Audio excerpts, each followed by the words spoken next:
Welcome to the FGC Experience. I'm Brandon McIntyre. This is the very first FGC podcast. We want to have these podcasts to highlight the amazing people and things we do on our campus. Make sure to subscribe to this and every future podcast on YouTube or your favorite podcast player. For this first episode, we're going to talk about study abroad at Florida Gateway College, and we have two guests. The first guest is Dr. Michael Baker, professor of English here. He is also the guru of our study abroad program. We are also happy to be joined by Carly Rollerson, a current FGC student who participated in the 2023 summer program. Welcome. It's great to have you on. Thank you. Thank you. Good to be here.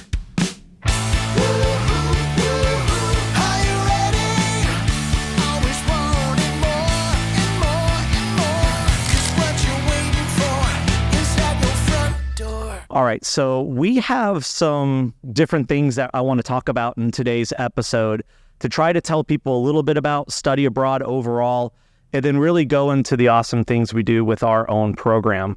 So Dr. Baker, what does study abroad involve?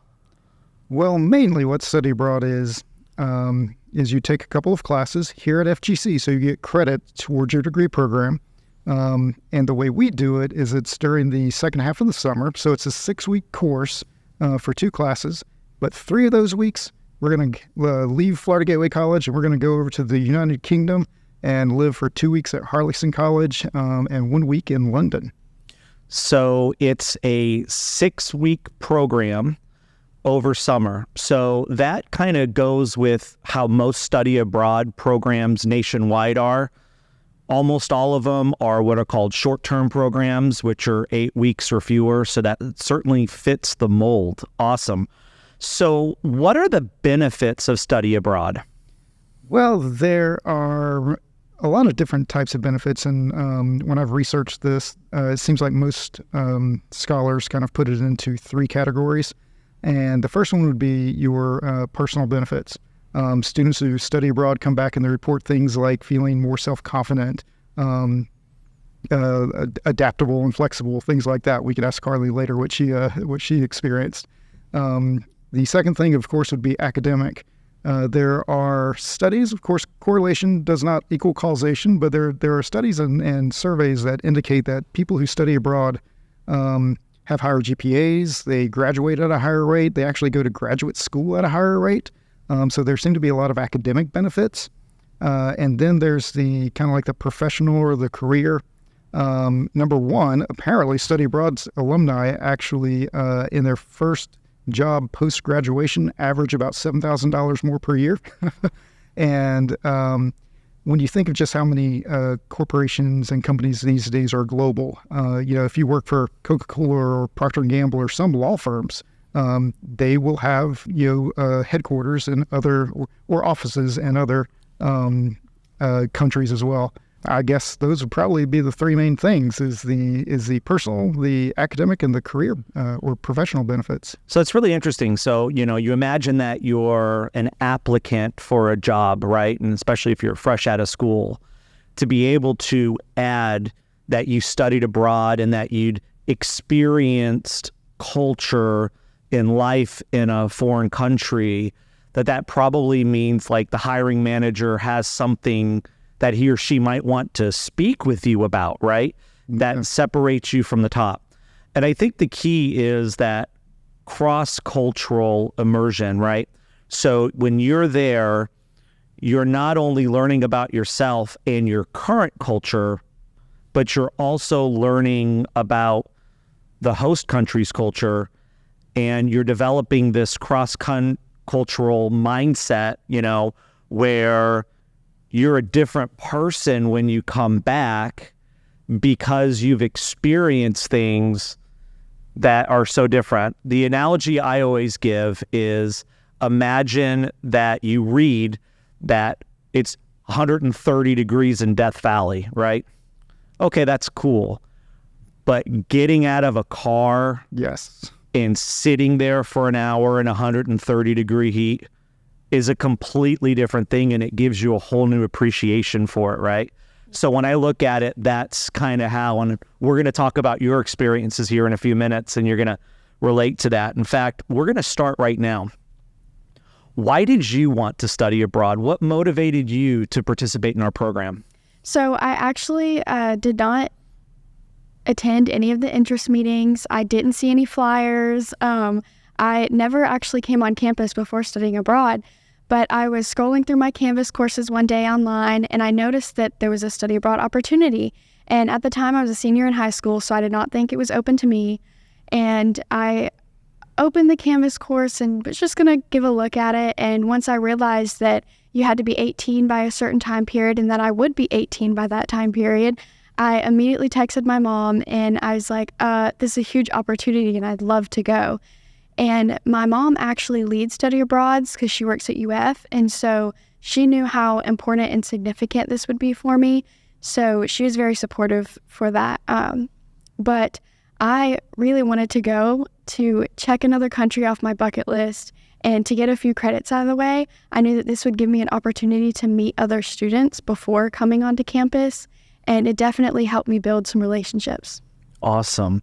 So you had a familial contact to really describe the importance of learning other cultures and being abroad. See, when I studied abroad, I didn't have that opportunity. My parents had traveled just a little bit, but really for me, it was an opportunity to go to a different school after being in a state school for a year. And I decided I wanted to transfer, but transferring to another institution would have been very difficult. Whereas study abroad, I essentially am transferring to a foreign country's school for a year or two, then go back and I finish my degree. And that's what I did. So my motivators were completely different. Dr. Baker, what were your motivators when you studied abroad in Russia? Wow. Number one, that's going back quite a long ways. But I just wanted the adventure, the exploring a different country. And, reading history books, reading literature from other places, that's one thing. But as you were saying earlier, to actually go there and see these things, right. See the castles and to go on these hikes to these, mountains, or whatever. It's just it's a very different thing, and it's awesome. You really can't describe being someplace that you've seen in photos or something. And these days, has this happened to you yet, Carly, where you've seen like a movie or a television show or something, you're like, hey, I was there? Oh, absolutely. There's a show on Amazon Prime called Victoria, and the college that we stayed at was actually featured in an episode. So when we came home, I watched the entire series, and in that one episode, I saw the carriages pull up, and my first thought was, oh my gosh, I've been there. And I actually, when we went to Oxford, I had looked up on TikTok a few recommendations, and there were several places that were filmed for Harry Potter. So I made sure to mark those locations, and when we visited those, I took a few cute pictures, put them on Instagram, didn't think very much of it, and people were so jealous and excited that I was at Harry Potter filming locations. But ever since coming home, I have watched every Harry Potter movie at least 3 times, and I will look back on them and say, hey, I've been there. That's amazing. I have a similar experience just this last year. My wife and I, for spring break, we ended up going to Italy for a week, and that was her first time ever outside the U.S. or Mexico, and it's the first time that I had been abroad since I taught English overseas like 15 years ago. And we were in Rome for a few days. My wife loves Hallmark movies, and it's painful, right? But the Citizen Kane of Hallmark movies is called Christmas in Rome. So when we got back, my wife was adamant that we watch a Christmas movie in April. We did, and half of the filming places she had been to, and it gave us a chance to relive those memories, which was really cool. And you had that same experience when you did the Harry Potter watching and relating and thinking about your time at Harlexton. You're going to want to keep doing things like that so it doesn't go away. Oh, yeah. So after studying abroad, how have you changed? Like Dr. Baker mentioned that one of the major things is you develop a different mindset. Even though it was only 3 weeks, how do you feel you've changed? The culture over in England is different than our culture, but not different enough that there's a huge culture shock. So obviously they drive on the other side of the road than we do, and getting used to that is a little weird. So I didn't necessarily feel different because of the culture, but just being around the students that I was with for those 3 weeks. As I mentioned before, I had never stepped foot onto FGC campus before the study abroad, and all of my classes that I had dual enrolled were online. So I was able to meet new students, but during that time, I also learned how to adapt to other people's mindset with things. And so at my high school, I grew up where a lot of people around me had a similar mindset and had similar views, but going into college, it's different, and you're meeting people from different backgrounds and different cultures, even in a small group. So studying abroad with this group, I was able to build friendships, build relationships, but also adapt and respect other people's mindset and beliefs. So you mentioned the driving on the other side of the road. Did you ever get to an intersection where you need to cross the street, and we are trained, you look left, then you look right. But if you do that, the traffic's backwards. There you have to look right, then look left. Did that confuse you at all when you were doing that? Not as much as you would think. On the roads, they actually have painted look right or look left. Yeah. And so I look both ways anyways, just to make sure. But just out of habit, I'd look both ways, and whichever I looked first was where I looked. One time in one of my previous trips to London, I almost got killed because of that very thing, because, I'm looking left and suddenly this car goes zoom right by me at like 3 feet away. So yeah, that's happened to me, but I was very pleased with what Carly mentioned. Today, it seems like almost every street in London's like, look left, look right. They tell you which direction to look, and it's like, well, that's very helpful. It'll keep me alive. Oh, that's so important. I remember when I rode one of those red double-decker buses, and I sat on the top level on the right-hand side, and every time the bus would turn, I thought we were about to get in an accident because it's backwards, and I felt like we were about to drive right into somebody, but we never did. So that is, from a London perspective, is definitely one of those really quirky things. And do you know the history behind why they do that and they drive on the other side? Not particularly, no. What one of my friends had mentioned, and I think this is true, and it makes sense, right, is during the medieval times, whenever they would have like a duel, and they had like the lances and the swords, and they'd cross and they'd try to stab each other, that, almost everybody's right-handed, so they're holding their weapons with their right hands, and they're crossing this way. And so I'm supposing that horses turned into automobiles at some point. It makes sense. Does make sense. That's interesting. That's what I believe is the reason, which is really cool. So let's transition this to actually about FGC study abroad in Harlexton. So tell us about the FGC study abroad, but let's start with the location. Where is study abroad at FGC taking place? All right. The first thing we do is we spend the first 2 weeks at Harlexton College, which is a gorgeous place. If you are a student at FGC, just go ahead and go onto Canvas. You should have access to a little study abroad portal on Canvas, and you'll be able to see some photos. Otherwise, just Google Harlexton College. Gorgeous place. It's a 19th century Victorian manor house. Construction started around 1832 or so. I think it lasted for like 10 or 15 years.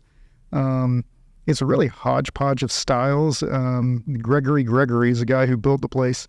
That's quite a name. It is quite the name. But he liked different styles, and so there's like some Gothic influence and Baroque and Jacobean. I think it's like the Jacobean and Elizabethan styles kind of like meshed together or something. It's just this really, every room it seems like is a different style. But so it sounds a little bit beyond something you'd see on House Hunters. Yes. Absolutely. It's about 150 rooms. It sits on about 300 acres. They have like a little wooded walking trail in the back, and they've got, usually like some sort of agricultural products, either wheat or beans or something planted in the front, like 100 acres or something. It's just a really gorgeous location. So the first time you got to Harlexton, Carly, did they just drive you right to the door? I'm imagining with this type of manor that there's a driveway that's about the size of 5 football fields. How is that entrance, and how was it that first time you actually entered the manor? They actually have a mile-long driveway. Ooh. That is very fun to walk. That's 16 football fields, I think. Yes. So the bus drove up, and Dr. Baker was yelling from the front, "Everyone look, everyone look."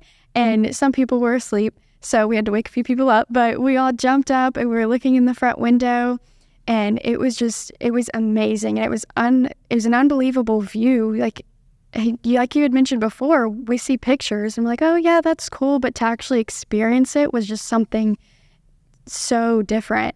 And the bus pulled right up around to the front door, and we unloaded all of our stuff. And at this point, we were all exhausted. We had just gotten off the plane. We hadn't slept in 24 hours. It was an experience, but the view was amazing. So how long was that plane ride? The plane ride was about 8 hours on the way there. About 8 hours, 20 minutes. But we're coming from Lake City. You have to wake up. You have to get ready. You have to drive down to Orlando. Of course, you got to get there like at minimum 3 hours early for an international flight. Then there's an 8 hour and 20 minute flight. Then there's getting out of the airport. You got to go through customs. There's about a 2.5 hour bus ride to Harlexton. I mean, so I told students to expect probably 18 to 22 hours from your front door to Harlexton's front door. And she's right. We were all really exhausted. So you sat down for 2.5 hours to get to Orlando. Then you pretty much sit down either at the gate or on the plane for the next 11 hours. You're up on your feet a little bit to go through customs and get your bags, but then you're sitting down another 3 hours. So the mile walk wouldn't have been good at that point? No? Not when we were exhausted. That would have been tough. Luckily, the bus did drop us off right at the front door.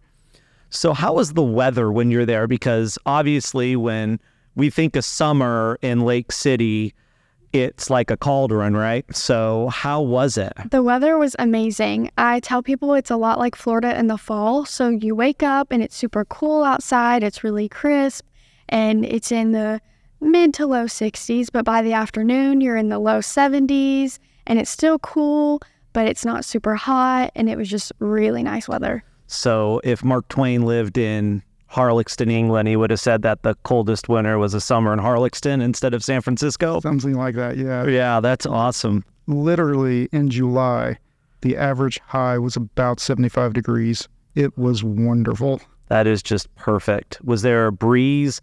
Is Harlexton located near water where you get some of those winds? Not big water. They have like a lake on the campus, I guess we should call it. And there's like some creeks that are nearby, but there's no big body of water. But there's still usually a bit of a breeze, yeah. So Harlexton, you said, is this big manor with 150 rooms on 300 acres. How big's the town? Harlexton is just outside a city called Grantham. And Grantham, I would compare to maybe Stark, Florida. It was smaller. It had a few small businesses, but you were still able to run some errands or do what you needed to. But just outside of Harlexton is the Harlexton Village, and the village was originally purposed for any servants or maids or anyone that was working in the manor. So those houses were still there, and they were sold to individuals, and families lived there. And so the village was a lot smaller.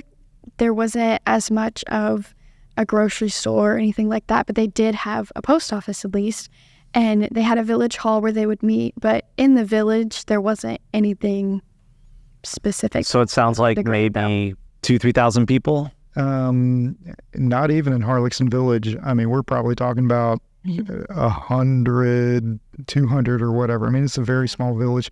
There is a village store that honestly I don't think I've ever seen open.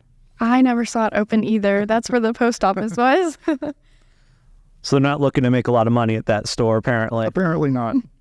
So could you tell us more about the format? You went about it briefly, how it's a summer B6, Yeah. but go through some of the logistics with the classes and how the academics go into the whole experience. Okay. Our program is in the what we call the B6 term of summer. It's the second half of summer. You do take 2 classes, so you get 6 credits here at Florida Gateway. It's taught by Florida Gateway professors. In summer 2024, there will be Drawing 1 is one of the classes, and then Introduction to Literature, LIT 2000, which is actually one of the Gen Ed Humanities courses that you can take. So in that case, you'll get a Gen Ed class out of the way. You'll get another elective class that you can take. And what we do is we do 1 week of class here on FGC's campus. Then we do 3 weeks abroad, first 2 weeks at Harlexton, last week in London, and then we come back and we have 2 more weeks for to wrap up classes here at FGC.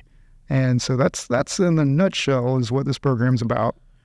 When you were at Harlexton, did you room with somebody else or did you have a room by yourself? I was roomed with somebody else. The carriage house is what they call it. It's set up a lot like dorm rooms. And some rooms could host up to 4 people. Some rooms hosted just 2. And so I was roomed with one other person. So it sounds kind of like hostels with the smaller rooms where you could have 4 bunks or 2 bunks or like almost like just like a normal dorm room where you're in individuals. Probably a little bit more like a normal dorm room. It's a step up from at least the hostels that I've been in. So it was definitely a step up from that. But yeah, typical dorm rooms. What was it like? So did you normally go to school for 4 or 5 hours a day, and then you had the rest of the day to explore the manor? Like, what was a typical day at school like during those 2 weeks in Harlexton?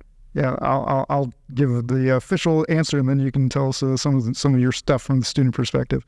The way the program's set up is that Mondays and Wednesdays are usually class days, and we have classes in the morning up until about lunchtime, and then students do have the afternoons free.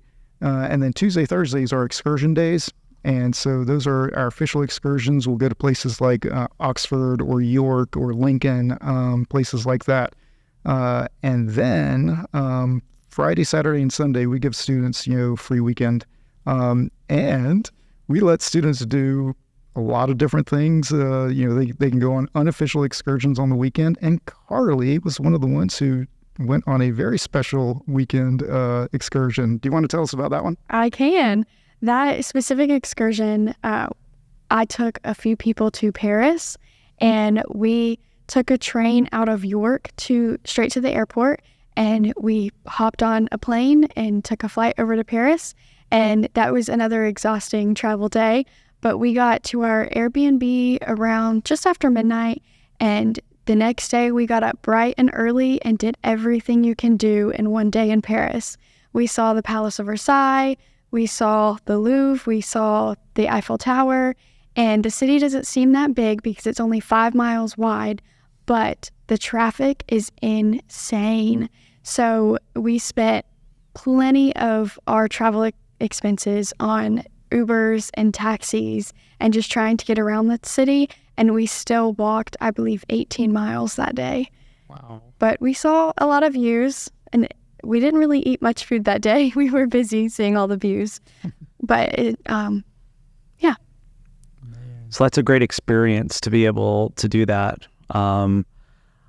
I could only imagine how long a day could be when there's so many things to do in a place and you almost have to pick the greatest hits, right? Yeah. Did you actually go inside the Louvre or did you not? We did actually go inside the Louvre, and we had not had dinner yet, so we did not spend very much time in there. We got our picture of Mona Lisa, and we just kind of walked very quickly through it. But we did get to see another painting that was in our textbook, so we made sure to stop by, take a picture of that to send to our professor. So what was your impressions of seeing the Mona Lisa? Did you have this idea that it was going to be this big old painting and it's about like that big? I had expected it to be small. I had seen pictures before. It was exactly how it looks on Google, so it wasn't wasn't super extravagant or anything. But what was crazy about it is they have a queue line that you are supposed to stand in to get to the main part where you take pictures of the painting. But once the queue line ends, it's just a big mob in a big square where people are standing. So we kind of just waited our turn to scoot to the front and get our picture super quickly. And then about the time that our group had gotten to the front to take a picture, they were letting in some other people that had exclusive access to walk out in front of us. And they stood right dead center to get their pictures. And they took their time, and then they finally left, and we waited a good 5 to 10 minutes just waiting on them to leave so we could get our pictures. But there were lots of other kids too. And I remember hearing a conversation of a parent who was aggravated with all the people, and they're aggravated that they couldn't get to the front to get their picture.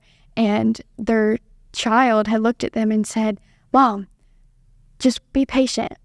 Everyone wants a picture too." And I was just like, oh, that was so sweet. Yeah, it's almost like when you get to those type of events, and if you have a little bit of time, that you essentially pay a tourism company to get to the front line. That's what a lot of people do, and that makes it easier. Dr. Baker, what are the excursions that students will go on in this upcoming study abroad opportunity? I believe we have 6 official excursions this time. We are going to Leicester, the city of Leeds, which we've never been to. The previous 2 study abroad programs, we haven't been to Leeds yet. So we're going to Leicester, we're going to Leeds, we're going to London. So basically everything with an L? Yeah, pretty much. All right. We're doing Oxford, Cambridge, and one other place. York, thank you. Yeah, we're doing York again. We did that for the first time in 2023, and the students seem to enjoy it. So we are going back. What's your personal best memory of an excursion so far in the times that you've led these programs? Actually, and this is why I would encourage students to take advantage of the free weekends, some of my favorites have been unofficial excursions. In 2019, a few students and I went to a place called Ludschurch, which is in the southern part of the Peaks District. And it's basically a chasm. And it was just a beautiful hike to get there. It was a beautiful place. This year, my co-leader, Lisa Coe, and I, and a couple other students went to a place called Thor's Cave, which is also in the southern part of the Peak District. And it was a hike to get there. And then once we got into the cave and we were wandering around there a bit, we were able to go on top of the mountain and get a panoramic view of the area. And so, interestingly enough, I've really enjoyed kind of the non-city excursions that have been a little bit of a, something that students, and I got together and said, "Hey, let's go check this place out." That's awesome. Yeah. There's nothing like those places off the beaten path where you see or experience something that's not in all of the books, right? Yeah. That you experience something unique. Like when you're in Paris, maybe you went to a local cafe and you had a croissant or something, and it was just incredible, and it's a memory that you have. I can say, like, during that Rome trip for us, we had about 3 hours to burn before we had to catch train. And we decided we wanted to go to the Colosseum once more. And there is a coffee shop right across the street from there. And we got so lucky that one of the outdoor tables opened right when we got there. So we sat, had a cappuccino, and just stared at this amazing building for a couple hours. And we never anticipated going back. We never anticipated having a coffee there. It just sort of happened, and that's one of our best memories. And so, like, your adventure or your day in Paris, it just sort of worked out that way, right?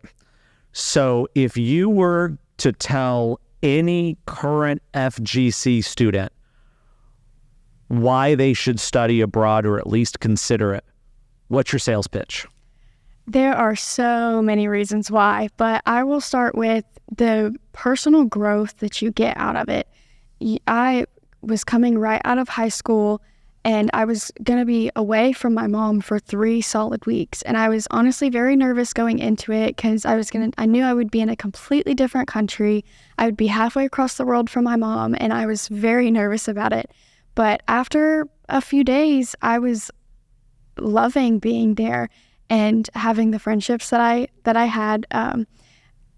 After those 3 weeks, I did not want to come home. I loved being over there. And it did not feel like I was halfway across the world from my mom because she was just a text or a FaceTime away. So I learned a little bit of independence. I learned how to comprehend and understand the maps around London and the best places to go and how to do the conversion on your bank account. And we did a lot of Venmoing and Cash Apping each other. One thing that they do differently over there is they do not split the check, no matter how big your group is. So we had to do all the math separately, and then one person would put it on their card, and we'd pay each other back. But with interest or without interest? Without interest. Okay, that's good. But if someone were to come ask me, like, I don't know if I should do this, or I mean, it's an amazing opportunity, and you're earning college credits while you're over there. You're with the professors 24/7, so you can ask almost any time, hey, I need help with this assignment, or hey, can you review this for me? But you're also getting to experience parts of the world that you may not be able to experience on your own, or, I mean, whenever. So you think about like how fortunate students are today to be able to study abroad. You know, when I went 20 years ago, almost now, I had to buy a payphone card, right, that I could spend 20 or 30 euros on, and I'd get maybe 10 minutes of a collect call.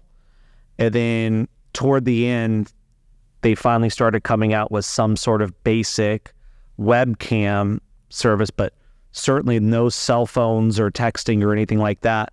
The world is so connected nowadays that for those individuals who are afraid to go 3 weeks without seeing family, you know, that's a lot easier nowadays because you can FaceTime every night, you can text constantly, and that connection never goes away. Whereas I had a planned call with my parents on Sunday night. I'm from Las Vegas originally, so it was always when the NFL game started at 10 o'clock in the morning because it was 7 o'clock in Spain. It was a 9-hour time difference. So that was the time where I always knew my dad and mom were going to be at the house because my dad always watched the morning games on Sundays, and my mom would always be with him. So we had a planned call each week. But beyond that, I never talked to them because you couldn't do that. So that's really a great thing for students interested to do that. So Dr. Baker, what recommendations and advice would you give to students who didn't have the travel experience Carly had? Because we have a lot of our students who might have only traveled to Georgia, who've never been on an airplane before, and that's scary stuff. So what would you say to those individuals on how they can get past those fears to be able to take advantage of this type of opportunity? I would say just do it. Just sign up, just go. We've had multiple students who had never flown on a plane, had never ridden a train before, had never been on a public transportation bus before. And, you know, it's amazing to watch students grow, you know, and to see them get used to things and suddenly to be able to be like, oh, well, I mean, I can fly on a plane. I mean, I've done it for 8 hours and 20 minutes. You know, I think I can fly to New York City. You know, and so I do think that if you take that, you know, risk, you know, you're in a group, with people you know, because even if you don't know people very well on the program, we have like 4 orientation meetings before we actually leave. We have, you know, at least a week, sometimes 2 weeks of class before we leave. And then you've got a couple of adults there, you know, there are 2 program leads, 2 professors. So, you know, it's kind of taking a risk with a limited limited downside to that risk, because you've got a safety net. You got a community with you. You've got FGC behind you if anything goes wrong. FGC's the umbrella health insurance type stuff. There's things that if anything goes wrong, you've got an organization behind you that can help make things right as quickly as possible. You've got people right there that who care about you, because you were talking about the friendships that you made. And in my experience, whenever you're in a group like that, you really kind of adopt each other as family for that period of time. And you interact more as family than you do as either strangers or even just friends. So I would say go for it, do it, and you will probably end up enjoying it. It's totally true. When I studied abroad, my first time overseas, I had 3 roommates. I went to 2 of their weddings, and the third one I saw 2 years ago. So you do build those friendships, and you become family in the way because you understand and have experienced something that your parents and your friends here in the States don't understand. I mean, as much as you want to, they can watch the Harlexton Manor video on Harry Potter or the Victorian series, but they don't have that connection, right? And it's so unique. It's like in research, you have like phenomenological studies, right? Where people who experience a unique thing, like being struck by lightning, Yes. right? That nobody else understands it. And so few people do. Fewer than 2% of students every year study abroad because it's hard. It's tough to make a financial commitment and to make that emotional commitment, knowing that you're leaving your family, knowing that you're going into a place unknown, a lot of times in a foreign language, which is what my experience was. It's hard, but you know what? The return of investment is incredible. What would you like to add to that? I don't remember anymore. The family. Oh, yes. I was going to say that I had never traveled internationally by myself before. So I know I traveled by myself to a different state, but I know traveling internationally brings a whole new set of steps as far as customs and your passport and everything like that.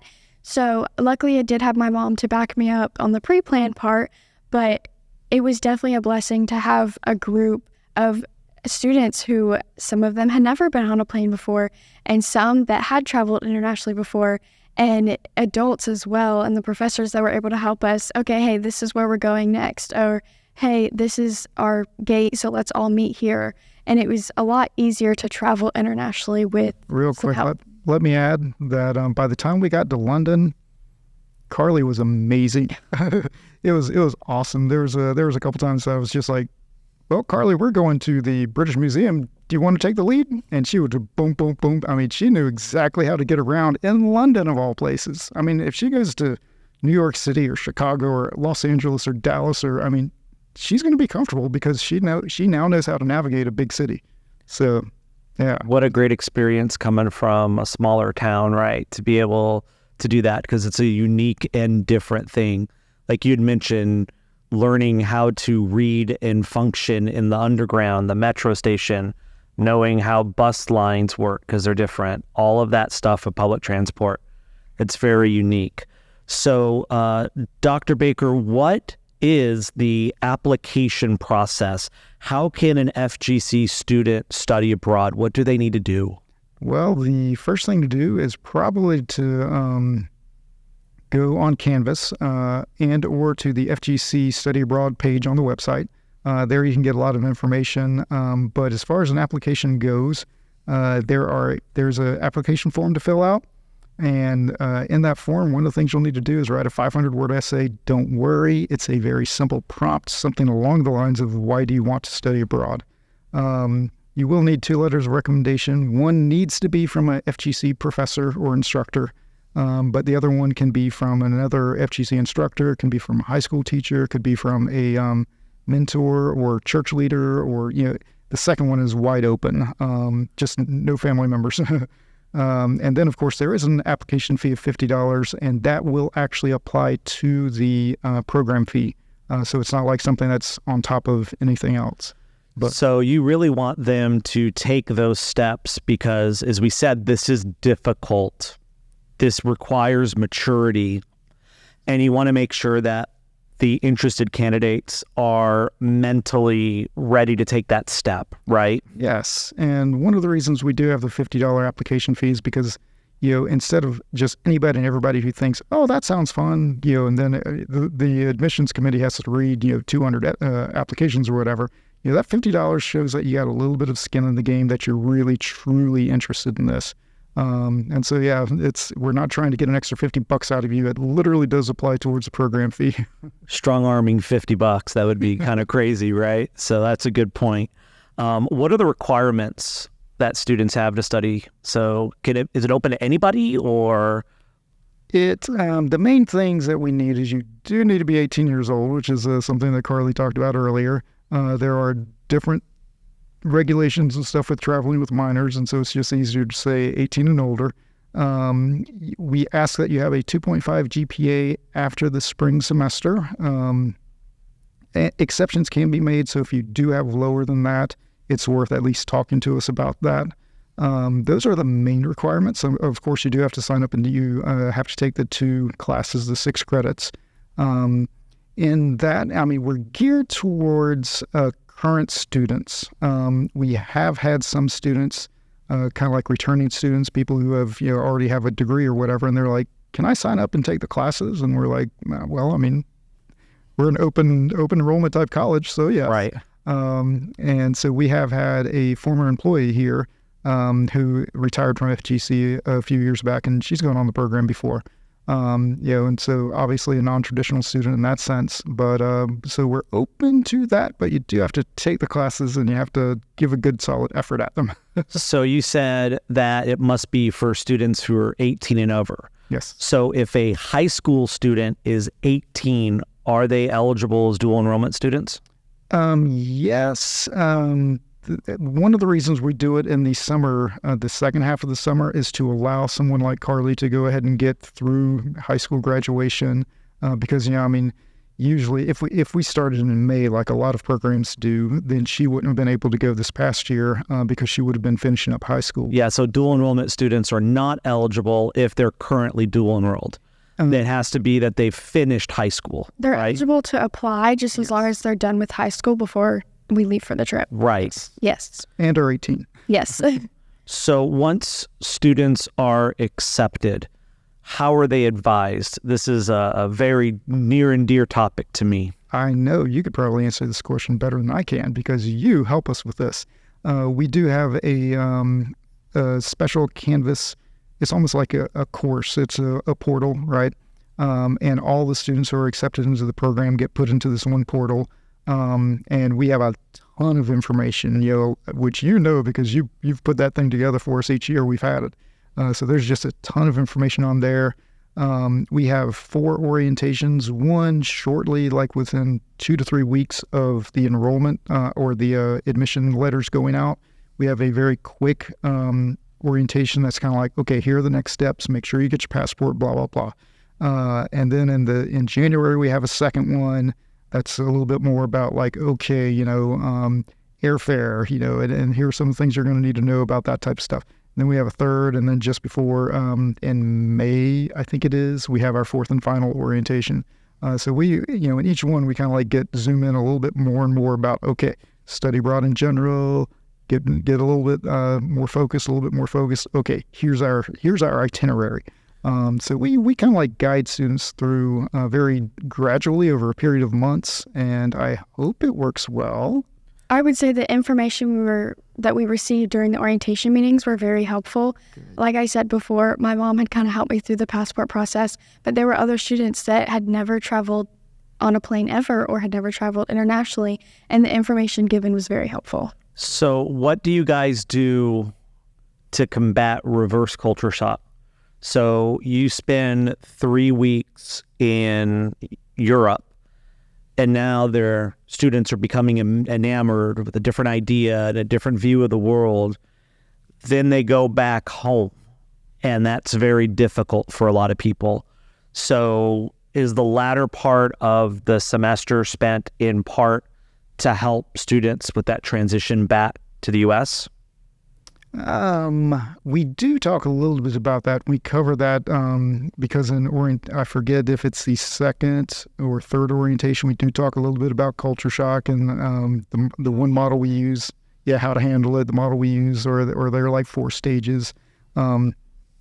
We do discuss that usually when it's possible when you come back that you might go through almost those same 4 stages, just readjusting to the United States, because there are some things that you get used to being different, and then you come back. Honestly, the first time that I drove in the UK for about 1,000 miles, when I came back, I got out at the end of my driveway, and I was like, which side of the road do I get onto? And so there is a little bit of a mental readjustment period. And luckily, on one hand, our first year, we had 2 weeks of class, then 3 weeks over there, and only 1 week of class when we got back. This past year, and for 2024, we have 1 week of class before going, and then 2 weeks when we get back. And I kind of like that. That's a better adjustment period for the students. Yeah, it gives us a little bit of time in classes and stuff to cover some of that as well. That's great. So, couple housekeeping questions, if you may. What are the deadlines? How much does the program cost? And what's that process like for the student? Right now, I guess we'll call this the early admission deadline is October 6th. I believe that is a Friday that's coming up in a few weeks here. We may be able to extend a little bit of that deadline in part because I think we kind of want to have at least the kind of late admission deadline after this podcast comes out. Right. So we'll probably have a secondary one a couple weeks after that. The cost for this year's program it's not cheap. It is $5,500. There are a couple things I'd like to say about that. Number one, it is as all-inclusive as we can make it. So that includes the airfare, round-trip airfare to get there and back. It includes the accommodations both at Harlexton and in London. It includes most of your food because when you're at Harlexton, you don't pay for food. You just go down to what they call the refectory, one of those cultural things, right, instead of a cafeteria. Is it all mushy peas and mashed potatoes, or is it good food? It is actually some pretty good food. We took pictures every night because it looked that good. Nice. It was amazing because in 2019, some of the students complained a little bit about the Harlexton food because, they didn't use as much salt or sugar, but they got some new chefs and the food was really good. Nice. So where was I? You were talking about what is all included in the cost. Yeah, so the airfare, the accommodations, the food, all of the excursions that we do. So if we go and visit, say, the Tower of London, you don't pay to get into the Tower of London because that's included into the cost. Books are included. Literally about everything that you need is included. Of course, you'd want to take a little bit of extra spending money for optional excursions. Souvenirs, things like that. Souvenirs, yeah. But, and the second thing I wanted to say about the price, if you receive the Pell Grant, you are eligible to apply for the Gilman Scholarship, which is put out by the U.S. State Department and is specifically for studying abroad, and you can get awards up to $5,000 for that. We actually had 2 winners. We had a guy who won in the fall of 2022 for the 2023 program, and a guy who won in the spring of 2023 for the 2023 summer program. So we now have 2 Gilman Scholarship winners here at FGCXP. Amazing. It is. It's an amazing opportunity, and I certainly encourage you, if you receive the Pell Grant, come see us, talk to us. Now, the Gilman Scholarship deadline is actually October 5th for the fall. There is also a spring one, but you would need to know by then if you could pay for the program anyway, because we have to pay airfare and Harlexton, and all that kind of good stuff. But yeah, the Gilman, that's a great thing. That is so important that the federal government gives you that opportunity because that's the only way you'd be able to get a scholarship for it because there's none available through the college. So being able to have that international opportunity I won a scholarship for $2,500 when I studied abroad, and it was a game changer because it paid for my plane and it paid for my tuition for most of it. So it was, it was a big deal. That was, all that stuff is a lot less money than it is now. Inflation. It's a brutal thing, that's for sure. So does everybody have to fork up $5,500 at once, or is this divided into separate payments? This is divided into separate payments, and what we try and do is have payments due every other month. So you're not putting down like $1,000 a month or something. It usually comes out to be about $1,250, $1,300, something like that. And so in the past, we've had to do in November, January, March, and then May 1st. But because we've had to shift our Harlexton dates up a little bit, the final payment this year will be due on April 15th. Tax day. Maybe they could take a big old refund and move that toward there, huh? That'd be great. All right. Well, thank you, Carly, and thank you, Dr. Baker, so much for joining us today. If you are interested in learning more about study abroad, feel free to contact Professor Lisa Coe or Dr. Michael Baker. They will be able to get you where you need to go. Until next time, I'm Brandon McIntyre. Thanks. Thank you. Are you ready?